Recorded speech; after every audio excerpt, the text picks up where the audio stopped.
Welcome to New York's #2 sports show. Today we have on from Locked On Rangers, Jon Chik. John, welcome aboard. Yeah, thanks for having me, Derek. This is a lot of fun. I've caught your show a couple times in the past, and just looking forward to talking some Raider hockey here. Yeah, likewise. And, a lot of news, kind of good timing where we were planning on discussing the Rangers as it is. Got 8 games to go in the regular season here, but news has come out about Gabe Perreault signing his entry level contract with the New York Rangers. Just right at the start, want to get your thoughts on that signing and kind of what you think it means moving forward. Yeah, definitely an interesting situation because it's funny. One of the only reasons we're even here right now is because BC obviously suffered what I think would largely be considered an upset. I don't follow college hockey too closely, but they get bounced by Denver, and just like that means he's eligible to sign his ELC. And I've kind of had some mixed feelings on it. Obviously, I'm a big Gabe Perreault fan. I think there's tremendous talent there. His numbers in college speak for themselves. But as far as like him signing his ELC right now, I have the same concern that I think a lot of Ranger fans had, where it does burn one of those years. And on top of that, you're throwing him into a locker room that might not be the healthiest place in the world right now, just based on what we've seen from this team this season.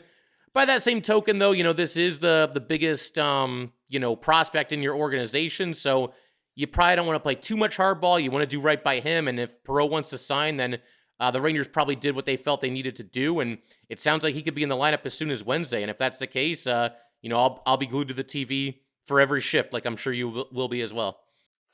Yeah, John, similar thoughts to you, where obviously as a fan, first off, there is excitement, right? Like in terms of having him in the mix now, and we'll discuss soon, what we think as far as lines and where he might fit. But I also agree where really it's probably not in the Rangers' best interest that he's going to basically, in essence, burn that year this season where he'll become a restricted free agent in the summer of 2027 instead of 2028. Perreault kind of had all the leverage here, and so kind of put the Rangers in a little bit of a tough spot. So, I understand your sentiment completely. Yeah, for sure. And I mean, look, the bottom line though, we're still fans, even though we both have some reservations about this. I mean, at the same time, it's like, man, we get to see Gabe Perreault play hockey for the Rangers on Wednesday, barring something unexpected. My understanding is he is reporting to New York, and let's just hope that Laviolette has some kind of a role carved out for him. I was talking on my show, like, if he's going to be on the Rangers, he's got to be at least on the third line. I know some people are going to want top six and top power play unit and 22 minutes a night right out of the gate. I'm reasonable. Give me Perreault on the third line. Give me hopefully at least 12, 13, 15 minutes a night, somewhere in that ballpark. And, I'll sign up for that. And it will be fun to watch him play for sure. Yeah, I'm with you on that, and that's a good place to go as far as top nine. I think is reasonable. Fourth line, and look, I don't think it will be fourth line. Obviously, there's a lot of people that are joking out there, and I get some of it where it's like, oh, like Laviolette's just going to go 7 minutes and he'll be stuck with, Obey Kubel on the fourth line. But I don't think that's going to exactly happen. Where he goes is interesting, though. And I want to get your opinion first on if you do have thoughts on where he may slot in as far as who his line mates might be, and then I'll give you kind of what I think to that. Yeah, sure. It's come together so quickly that I haven't had time to really lay it out. I've been liking the work that Brian Hoffman has been doing with Trocheck and Panarin. So I do like the idea of possibly starting with Panarin, because you've seen Panarin over the years, man. One of the biggest things that he's done for this team is his ability to elevate players around him. So I won't mind seeing that, and maybe we see that next season. At the same time, though, I don't want to move Hoffman off of that line. So I wouldn't mind, honestly, bump Lafreniere down, put him with Mika and Kreider, and put Perreault with JT Miller and Will Cooley. I think that could be fun. Cooley and Miller, they're both more than willing to do the dirty work. And then you've got Perreault, who's kind of, the pure skills guy. And I think that could work. We'll see. I don't know if they'll be that bold to put him in the top six right away, but it's at least an option. How about you? Those are actually my thoughts exactly. And I'm almost not strongly, right? Because we'll find out, assuming he's at practice tomorrow, we'll find out the lines then. That would be my preference too. I have this sinking suspicion that it might be Perreault with Kreider and Zibanejad, which, not that that would be a disaster. I just would want to keep him away from that personally. And I'm with you. I think Lafreniere, I think with Kreider Zibanejad makes the most sense. If you wanted to go with Cooley with Kreider and Zibanejad, I could live with that too. But I like kind of the Cooley mix, the Cooley Miller mix with Perreault. Because Perreault, as you know, isn't really large in stature. So if you can play him with some size, give him a little bit of room to maneuver, I'm with you. That would be my preference. And you kind of know that the ability, the chance of him getting number one power play unit, it's off the table for better or worse. So I hope that, like you said, it's some form of that. Yeah, I'm with you. I mean, Mika and Kreider, if you want to put him with the two of them, like you said, I guess it's not a complete disaster, but I've honestly grown to strongly prefer Mika and Kreider being on different lines because Mika's played better when he's been away from Kreider. Right now, though, the way the pieces fit, I mean, you always could do that. But like I said, I think the top six is overall done pretty well for itself. And, with Perot coming in, that might be by default where he ends up on that third line with Kreider and with Mika, which I don't think is ideal, but I'm willing to at least give it a chance. We'll see what happens. And I'll take it a step further. And this is not me, just hating on Kreider. It's just me observing what I see. Sure. If it were up to me, honestly, and it's not as if I'm like a huge Johnny Brodzinski fan, but based on who is deserving, in my opinion, I would almost keep Brodzinski in the top 9 and move Kreider down. They would never do it. But for me, I think Kreider, I'd rather him on the fourth line, or to be honest, a healthy scratch even, although I know the alternatives aren't great. So, and I'm completely in agreement. Mika Zibanejad has been much better without Chris Kreider. I guess really mostly at the wing with JT Miller.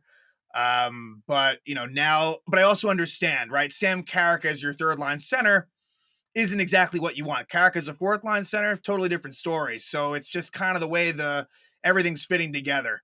But I could not agree more with what your thoughts are there. Yeah, like what you said with Kreider. I mean, like you said, they're not gonna relegate him to the fourth line or make him a healthy scratch. At least not with any regularity. We did see him as a healthy scratch once this season, and then there was like a game or two when they threw the lines in a blender where he was on the fourth line. But you knew it wasn't going to last, and they're certainly not going to do it to make room for a 19-year-old rookie. Talented though he may be, and great potential he may have, they're still not going to do that to Chris Kreider. I don't think. I just don't see that happening. Yeah, I agree. I doubt it. And look, I think me and you might feel the same way with Perot. There's excitement, but look, like there's certain to be struggles. I mean, he's only 19. We saw now it's different, but we saw when Will Cooley got a cup of coffee with the Rangers a couple years ago, maybe it was 3 games. He looked out of place, and Brennan Othman last year as well when he was up. It takes some time, and those guys were a little bit older than Perot and a little bit bigger in size. So I think you hope there's some magic here, and I think as a fan, it's exciting, but it doesn't necessarily mean that it's going to lead to more success for the team. Yeah, my ideal plan for Perot at this point, now that he has signed his ELC and it's a done deal, and I'd love to get your thoughts on this too. There's only 8 games left. They're sort of kind of in the playoff race. I mean, they're there. It's basically like 5 teams for one spot. The way they've played all season doesn't really inspire me that they're going to get in, but I guess you never know. But yeah, for Perot, let him play these final 8 games with the Rangers here. But then next year, I'd like to see him start with the AHL with the Hartford Wolfpack, because we've seen the Rangers in recent history put guys in the NHL that maybe would have been better served getting a little bit of time in the AHL. Lafreniere and Kakko are the 2 biggest examples of that. You could maybe even throw K'Andre Miller in there too. So for me, I wouldn't mind seeing Perreault get like a half season with the Wolfpack, or even a third of a season. Any thoughts on that and seeing him play with the Pack? I agree. Right. And I don't know that it'll necessarily happen. It probably depends a lot on how he does in training camp. I think that they would like to give everything being equal. I think that they would want to, if he earns it, they would gladly give it to him. But I'm with you, and you think about it too. Good, as far as Lafreniere and Kakko, yeah, they absolutely could have used time with the AHL club. And you think about going back a little bit, and this is different, right? These are different style players, but I think about the Callahans and the Dubinskis and the Girardis and guys like that really did spend their time. Even Zuccarello was down, and at the time I think it was the Connecticut Whale, but it seems to be successful. Will Cooley spent a full year, and we've seen him really. He was more ready made for it, and so I agree. I have zero problem. And honestly, I wouldn't even be that all surprised if he did start next season in Hartford. I get the feeling that could be the plan. And eventually next year, he'll play this year, you got to figure. And then next year, start him with Hartford. And then I'll be curious to see how it goes. Like, if they just wait to call him up until they get to a point where it's like, oh man, we're ready for this guy to be a full-time NHLer. Or if it'll be like what you mentioned with Cooley, where he was up for like 4 games. Othman last year was up for 3 games. If they go down that road instead, where they're kind of just getting him a taste. Although they're kind of doing that right now with Perreault, because I figure he's going to play in, I mean, at least the majority of these last 8 games, hopefully all of them, but, we'll see how it goes there. Yeah, that's just the sense you get, right? I mean, there's been no confirmation, but I just have a hunch that he will be in there against Minnesota on Wednesday night. And I guess you might as well, right? I want them to make the playoffs. They haven't inspired confidence, but sadly, like you said, they got that. There's one spot very much up for grabs. Look, it's good. It's good experience for him to see what he can do, throw him into it right away. And look, he's coming off of intense. It's completely different, of course, but he's playing intense games with Boston College. So I think that he'll be up for the challenge. We'll see how it goes, but you might as well, if you have to burn this first year of the ELC, then what sense is it in sitting him out? You may as well just go for it and have him play at least 8 games. Yeah, I'm totally with you there. Kind of reminiscent of the Kreider situation all those years ago too, because if you remember, he won the national championship with BC, and then like a day later or 2 days later, he's in Game 2 against the Senators and in the playoffs. So there it made more sense. There I was all for it, because it's like, all right, well, the Rangers had the best record in the East that year, and it's like they could win a Stanley Cup, and this guy could help them. I don't think they're really in that situation this year. But like you said, I think at this point, he signed the contract anyway. Might as well see what you have. Might as well give him a trial run. And maybe, just maybe, he gives this team a spark. This team's been looking for a spark all season. Maybe the 19-year-old kid can provide it. You never know for sure. Right. And I guess with Kreider, maybe the better similarity is Ryan Leonard with the Washington Capitals, where, obviously going to be like, there's a little bit more runway for him. Obviously they're not in a playoff chase, but now he can kind of get his feet wet. I mean, like you said with Kreider, yeah, he was thrown in there right in the middle of that Ottawa Senators series. And it really, like, Perreault is someone that could be of help. The Rangers really do need a younger infusion of talent and skill. He doesn't have speed, but he is crafty and has good vision. And they could use that. I feel like it's a little overblown. The Ranger like this, like, so skilled team. Yes, but it's aging a little bit. And I think that they could use, more 25 and under type players. But yeah, back then with Kreider, made a lot of sense, because under Tortorella, it was more of a gritty team. Kreider kind of fit in very well with what they had at the time. I think he played with maybe Stepan and Callahan, at least initially, upon coming up. But, yeah, if you could, again, it's a different situation, but if you could somehow get that immediate impact, that'd be great.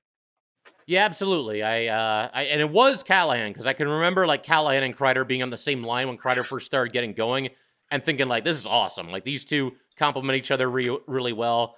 That's back when Kreider was a little bit more willing to do some of the dirty work. I think that's probably the nicest way we can put it. Yeah. And he had to. I mean, he's the rookie, and he's joining this team that's in the middle of a playoff run and trying to win a Stanley Cup. And I don't know, I think at times maybe with certain players, they almost get a little bit too comfortable. And I don't know, maybe that's what's happened with Kreider, Yeah, it is funny how things come full circle, right? Where Kreider's the longest tenured Ranger, and here we are, basically 13 years later, and now he's kind of on the way out.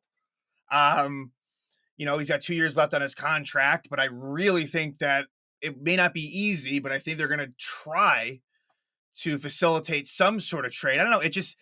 Kreider in more recent years has never been one to, like you said, get as physical as maybe he did previously. But watching him, there's very minimal engagement. It's hard to watch. He's just he's kind of just flat footed, seems hunched over a bit. I get worried when he's out there. Look, there's still some penalty kill juice to his game a little bit, right? Where him and Mika can, kind of go on the offensive and get those 2-on-1 opportunities every now and then. But, it'll be interesting to see kind of what his future holds. But yeah, what are your thoughts just overall on the state of the, in terms of, moving from the Perreault piece of it, just your overall thought on the state of the Rangers? Yeah, I mean, it looks to me like they're going to try to do what essentially we saw the Capitals and Devils do from last year to this year, where they're not necessarily going full on tear down rebuild the way they did when the letter went out all those years ago, but they're looking to retool this roster. And we've already seen the first couple steps of that. Most notably, obviously, JT Miller. You bring in somebody like Carson Suzy, who's been a little shaky, but maybe if he gets a whole training camp with the team and gets a little bit more acclimated, maybe he'll do better in year two. And even guys like Borgen, Vakanainen, they've kind of remade that blue line a little bit. And to your point, I totally agree. I think in the offseason, they're certainly going to look to trade Chris Kreider. He's got the partial no trade clause where he can block a trade to 15 teams, but you've still got half the league you can work with. I don't think the Rangers would land much in a trade of Kreider. It might be like a glorified salary dump where you're just getting like a mid-round pick to a late-round pick at best. But I don't know. Sometimes, man, it's just time in pro sports, whether it's hockey or anything else. It just feels like his time has kind of come and gone. He doesn't really seem all that happy. I don't know if that goes back to the way the offseason went and the way Drury treated Trouba and Goodrow. If that really is it, I wish he would not take it so personally and just kind of dig deep here and understand, he might be at the very end of a historic tenure on the New York Rangers. I mean, people can call him an accumulator and everything, but his name is very high on a lot of all-time Ranger lists. His jersey could be in the rafters one day. And it's like, man, this is how you're going to let it end? I just wish we could see him dig down a little bit more and just, be the dude that we saw in the playoffs last year, that hat trick in Game 6 against the Canes, something like that. Right. He's not that far removed from, playing good hockey.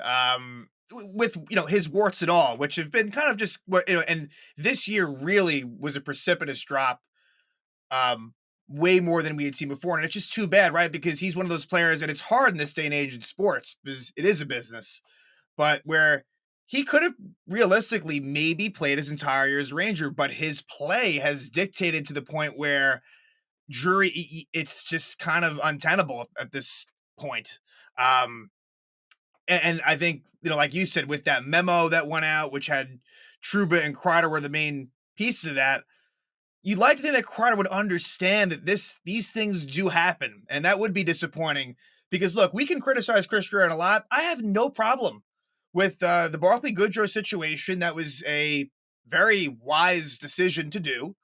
And then with the Trouba thing, I wish that was taken care of in the offseason, ideally, because it kind of bled into the season. You're still kind of feeling those effects. Also, what you were saying with that Trouba trade, which thank you, Pat Verbeek, where they took on the full salary, and we get a 4th-round pick and Vakanainen, and maybe with Kreider.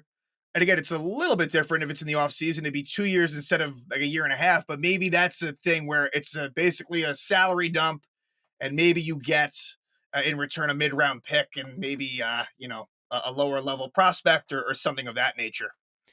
Yeah, no, I think it could go down pretty much like that. As far as where he goes, I mean, it's hard to say for sure because, we don't even know what teams are on his no trade list. And the funny thing about Kreider, too, is I can't get any kind of a read on him. He doesn't seem happy, but does he want to still be a Ranger? Does he want to play out his contract here?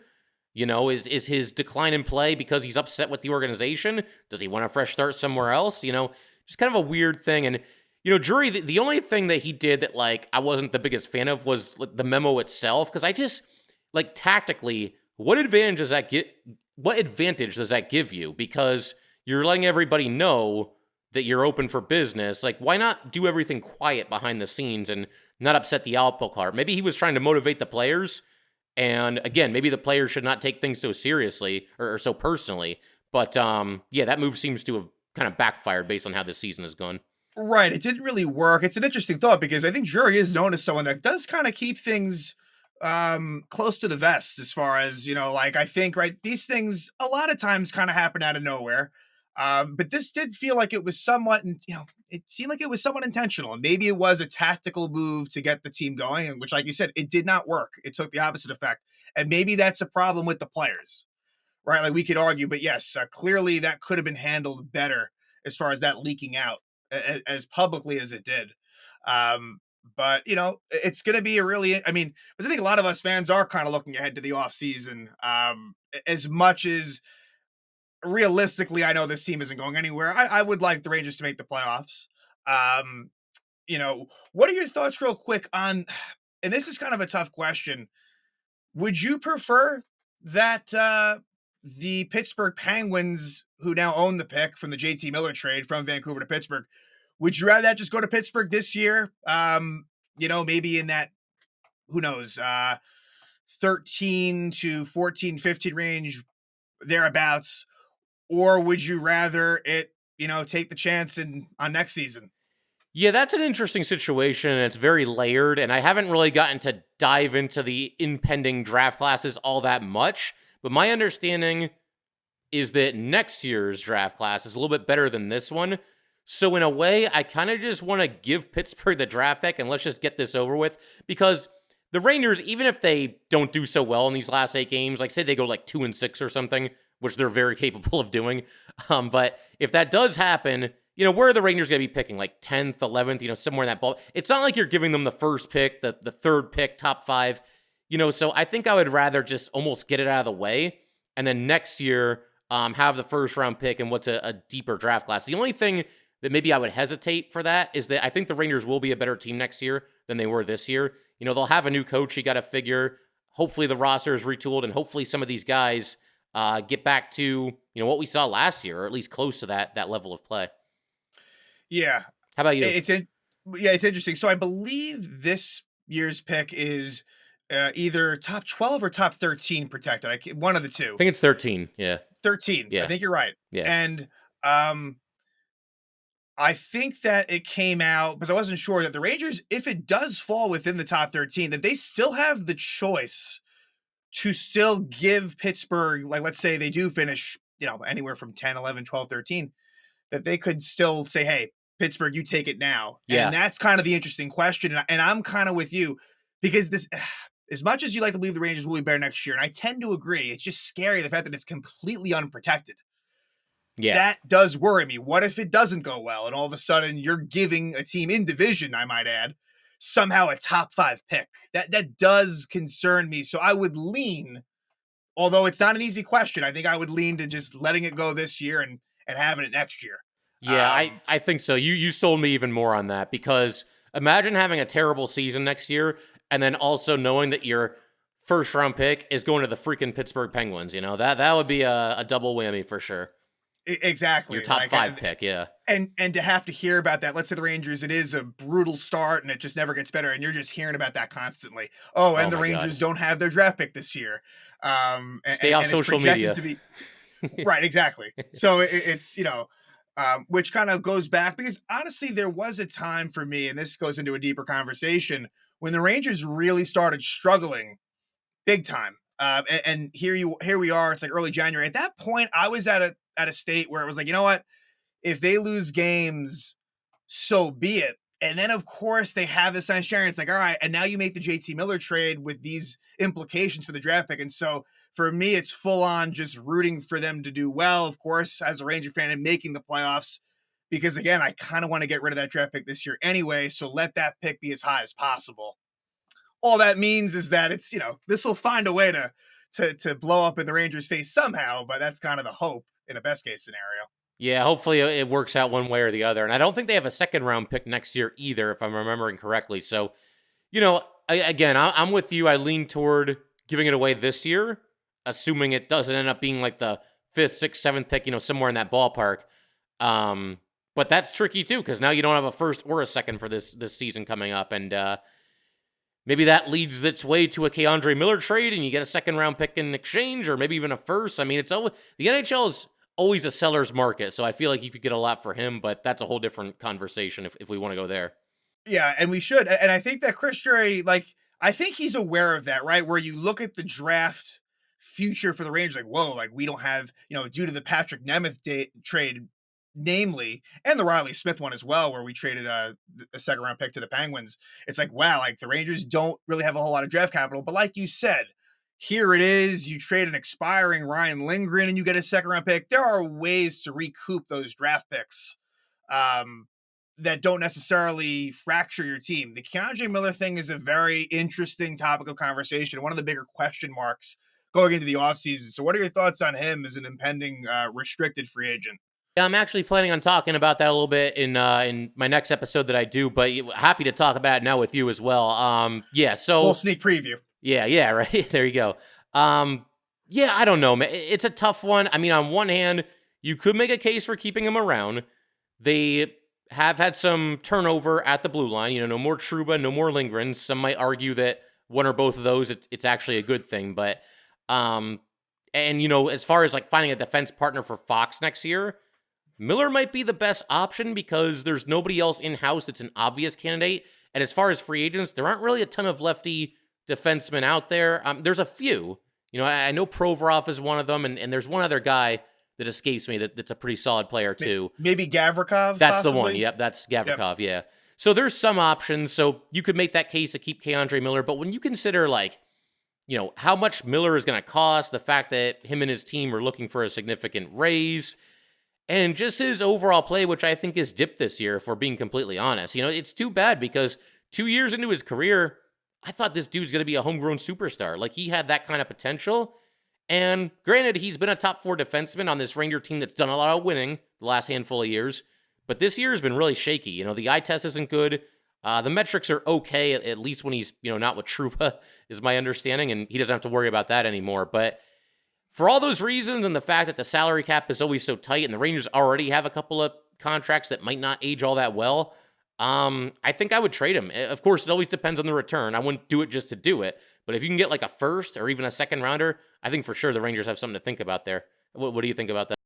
Yeah, I'm with you as well, and the upside is tantalizing. Like there is skating ability, there's size, but he doesn't really. I mean, look, he's not the most physical player for how big he is, and you make a lot of good points. The fact that he has been a top 4 defenseman on a winning team, and really played big minutes in a big role on this team, right? Really ever since he came aboard in that 2021 season. So it leaves you with maybe even more question marks if you do trade him.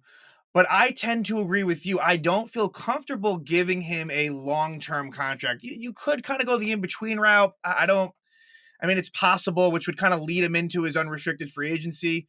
But just too many times this year, like you said, eye tests, statistically, he makes a lot of key, no pun intended, a lot of key mistakes at very inopportune times.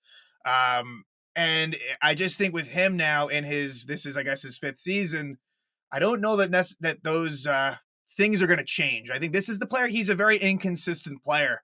And I think that's just what it's going to be for the rest of his career by and large. Yeah, I agree. And yeah, again, it's just too bad because like we were saying, he's a homegrown player and you'd like to see him do well, but all season long, you're kind of waiting for him to turn on. Even like it's not the biggest concern because he's a defenseman, but even offensively, he's taken a big step back. He was getting like a half point per game a couple of years ago, and like where is that gone? That's kind of gone by the wayside as well. So, and one thing that works against him, and this isn't all his fault, I feel like every time he makes a mistake, the puck ends up in the back of the net. Like and again, that's no excuse for the mistakes, but I feel like he gets burned by his mistakes more so than like any other player on the Rangers. I don't know if you've picked up on that as well, but it certainly feels that way, right? And I guess the Anaheim game is fresh in my mind, but there was other games too where, again, like he's great at recovering. He's always been great at recovering from his own turnovers. He's so good at, with the poke check and regaining possession, but just too many times this year, where those mistakes have been just deadly for the Rangers. And maybe a little bit of that is like bad luck that they do seem to be in the back of the Ranger net. And again, another great point as well, as far as the point totals, because Keandre Miller was at most in a given season, he would get minimal second power play time. And even back then it was probably less. And he was still, like you said, putting up some impressive numbers. And now it's really fallen off the table completely for whatever the reason. Right. He's probably around maybe 20 points over. I don't have the exact number in front of me, but it's, if you saw it, it'd be like, wow, it is a lot less than his career numbers. So it's not that I'm giving up on him. Like you said, it's got to be the right deal. I'm not just trying to give him away. But if you said, hey, like, you got to build this team and what is your plans for the future, I do think my preference would probably be to trade him and try the best you can to get a left side defenseman to play with Adam Fox. Keandre would be, I agree, Keandre would be your best option currently. And hopefully you can find a way. It's not easy because the options are kind of limited, but that's, like, I think one of Jury's biggest needs heading into next season. Yeah, and the other question too, like on top of what you get back for him, like what also would you do with that newly created cap space? Like if you're not paying Keandre Miller, do you go out and spend on one of those defensemen that I mentioned, or is there four that you can pick up in free agency? Do you strike some? Maybe you get Miller's replacement in a trade. Maybe it's like a 1-for-1 deal. There's a lot of different ways it can go, but it's been one of my favorite storylines to track this entire season because it is just such a fascinating situation where, his play is tailed off a little bit, but he is this young grown player that showed some promise early in his career. So yeah, man, I have no idea which way it's going to go. And that's kind of what makes it fun to track it. Yeah, it is one of the most interesting storylines. And you know what? Sometimes you can kind of like think about it. Like Chris Drury decided to give Igor an extension. He decided to give Lafreniere an extension. And maybe that's a conversation for another day as far as that. But Keandre Miller, he has not done that. And that is kind of telling. I don't think he really fully trusts, again, and there's a cap component, to having him be on here long term. Yeah, and it's crazy to build on that. That's a great point, first of all. But then also, like, you look at, like, Will Borgen's here for, like, 20 games and gets an extension. Right, a 5-year extension. Yeah. And that deal, like, maybe it's, like, slightly too expensive and maybe a year longer than you would want. But I think I like that deal overall. Borgen has been one of the better Ranger defensemen, a little bit of a low bar this season. But nevertheless, I do think that's true. And, you and Vakanainen, and that might be part of the reason too. It doesn't cost as much to re-sign Vakanainen as it would, Keandre Miller. But yeah, man, extensions for everybody except Keandre Miller. It's very hard not to notice that at this point. Quick just got one too. Right, exactly. Like he's handing them out pretty regularly, but not to Miller. The defense is definitely it's already taken on a different look, like you said, with Borgen, with Vakanainen, most notably. But I think even more, I still think that's in transition. And it's going to be interesting to see because it's not an easy solution. But you're going to see most of these players back just by virtue of the fact that a lot of them are locked up, sans Keandre. Who even knows, right? Maybe somehow it ends up being a player-for-player deal with Miller. Maybe another player that could use a change of scenery, a young player, whether that be a forward or defenseman. Maybe that's in the works. Yeah, it's possible. Maybe like another impending RFA with arbitration, one of those deals where somebody's looking to offload one of their own guys that they feel is maybe a little too rich for their blood and they're interested in Keandre Miller. Because, yeah, for all Miller's faults, I do think there would be teams around the league that certainly have some interest in him for sure. Oh, absolutely. Like definitely, it's not Miller's asking price will probably be a lot, but again, like for everything that we discussed before, the positives, Keandre, absolutely, you should be able to get a pretty decent return for him, which does make it all the more intriguing. I guess going to the forwards, what are your thoughts? Because again, we've already discussed Kreider. What are your thoughts, I guess, on two players, Zibanejad and Panarin? Now, obviously, Panarin's got one more year left on his deal next season, but then Zibanejad, it's 5 more. And obviously he has a no move. So what are your thoughts in terms of what Chris Drury, I guess your opinion on what you would do and what you think might happen? Yeah, I'll start with Panarin, and I'd love to get your thoughts on this too, Derek. But for Panarin, I would definitely bring him back next year. He's only got 1 year left on his contract anyway. And like we were talking about earlier, it feels like the Rangers are going with the aggressive retool rather than a total rebuild. So with that being the case, I don't think it really makes any sense to try to trade Panarin when he's only got 1 year left on his deal anyway. He's got the full no move, like you mentioned, so it might be a moot point if he doesn't want to go anywhere. So I would roll the dice with Panarin next year, and let's just see what we can do with a retooled roster, a full year of JT Miller, all that good stuff. And but if it gets to the trade deadline next year and the Rangers are like 10 points out of the playoffs, then by all means, I think you go to Panarin and say, hey, listen, man, it's not going to happen this year. We can send you to a contender. Will you waive the no move clause? And if that's the case, then I think that's something you look to do.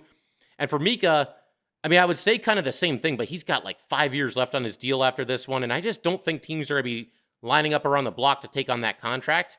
And on top of that, like, I don't think he wants to go anywhere. And, a lot of us, I think, have critiqued Mika this season, but I'll always defend a player's right to use that full no move because they got it put in their contract fair and square. That's all part of the negotiations. So, yeah, if I was the Rangers and he's open to being moved, I would certainly explore that in the offseason, but I just don't think it's going to happen because teams probably aren't lining up for him and also the full no move. But what are your thoughts on those two? Yeah, I agree, right? So I think, like we kind of said, just predicting now, and who the heck knows, but I think like at the opening night next year, I'll say that Kreider and Keandre are both not on this roster. As far as Panarin and Mika, probably both will be on. I think Panarin, it makes total sense. If the Rangers are in it, you're almost self-renting for the rest of next season. But if they are out of it, that is time to trade him by the deadline. I think that is kind of the point of demarcation there. And then you see kind of where it goes from there. I don't that's an interesting one, Panarin, that again is a future conversation as far as beyond that contract. If they could come to an agreement, I have mixed feelings on what I think may happen there, but I think Panarin is going to be back next season with Mika. Would That you contract makes it really difficult. would you want to extend him? I'm curious about that too because I got mixed Panarin, feelings there, and it's got to be for the right price. He's starting to get up there though, but he's been a great Ranger. So if you ask me, yeah, I'm going to say no. yeah, I'm going to say no. And Panarin is by far the most skilled. He is the offensive driver of this team. So don't get me wrong. You trade him, that's a big change. But when it comes to his playoff performances, and look, there's been some moments. I'm not saying that it's been nothing, but for what he can bring, he has not exactly been the best playoff performer. Um, I'm not saying it won't hurt you, but if you had to look at the right price, I'm fine with it. But it just point blank, I'll say no as yeah. far as Panarin extending. Here's an idea that I'll throw out there, and Panarin would probably say no to this, but since he'll be 34, I think 34 when the contract ends, it will be his age. So if he really likes being a Ranger, and say they have a good year next year, and he has a good year, and he feels like he's got unfinished business, go to him with a 1-year offer. And again, he would probably say no, because guys want long-term stability, and he can probably get more money overall, but I don't know, it's worth a shot. I mean, at least go to him and see if he would be up for that. That would be the realistic way, like that as a fan at least, like, and again, Panarin may not go for it, that I could be very much okay with. If somehow he really does enjoy being a Ranger, and would take, because look, obviously I'm sure he'd be able to fetch multi-year offers, assuming he can continue at the pace he's at. Yeah. But it does seem like he does enjoy being a Ranger. I would be very much okay with that, even though it's probably somewhat of wishful thinking. But hey, I mean, the talent is certainly there, even if it has probably dipped a bit since last season. But he is someone that I think will age pretty well just with his style of play. I do think that he's someone that will play pretty, later into his 30s. Yeah, I mean, that hockey IQ and that passing ability, I don't think those things are really going to go anywhere. He's not somebody that I think takes like a complete beating out there where he's going to break down the way that other players would. So I'm with you. I think he'll age better than maybe some people might think, but I can't re-sign him to like another like 4-year deal. Even 3's probably pushing it. 2, I would have something to think about. 1, I would 100% do. But he would probably want a longer deal than that, I think, for sure. Yeah, and the Zibanejad thing is one of the tougher contracts. And look, I'll give him a little bit of credit. Like since the start of the new year, a lot of it was at wing with JT Miller. Like it's again, I think he almost is at his worst with Kreider, even strength. But I think that Zibanejad, for better or worse, he's probably going to be on this team for the foreseeable future, and you need him to be productive. But I also think that you have to kind of downsize the role just a bit if you can. And really, you should be able to with JT Miller and Trocheck, who are both, on the older side like Zibanejad, right? And there could be some decline there as well. I think that you have to kind of, maybe take him off power play 1. It's tough to say exactly what they'll do, but it's not the same Zibanejad that we've seen in years past. I agree. If you reduce his role and he's like the third line center, then maybe things don't look quite as bad. I mean, the one thing that we're all going to go back to, though, is, of course, the cap hit and the fact that he does have so many more years left on his contract. But, yeah, I think, reducing his role, maybe everybody would feel a little bit better about that. And then all of a sudden it's like, oh, hey, Mika's got decent numbers for a third line center, We often think about, like, in terms of where they are in the lineup. Yeah. And I guess where I'll end off with things is the head coach, and want to get your thoughts on just that situation with Peter Laviolette, and where you see things kind of moving forward. Yeah, I have to think that we're seeing the last 8 games that he's going to coach here. I think probably the only way he can save himself at this point, and this is like, I mean, we're talking about a mini miracle here, if they get in and actually make some noise in the playoffs and actually do something. Because if they make a little bit of a run, then all of a sudden it's like, well, they went through all this adversity and they actually made a little bit of a run at it. But I mean, we've watched this team play hockey for 74 games. I just don't think that's realistic at all. So, given the fact that this team took such a massive step back, given that they no-show a bunch of games, and they seem to have these mental lapses that they didn't have last year, I got to think he's nearing the end. I still put the blame on the players more so than the coach. They're the ones playing the game. They're the ones that, again, seem to take Drury's wheelings and dealings a little bit too personally.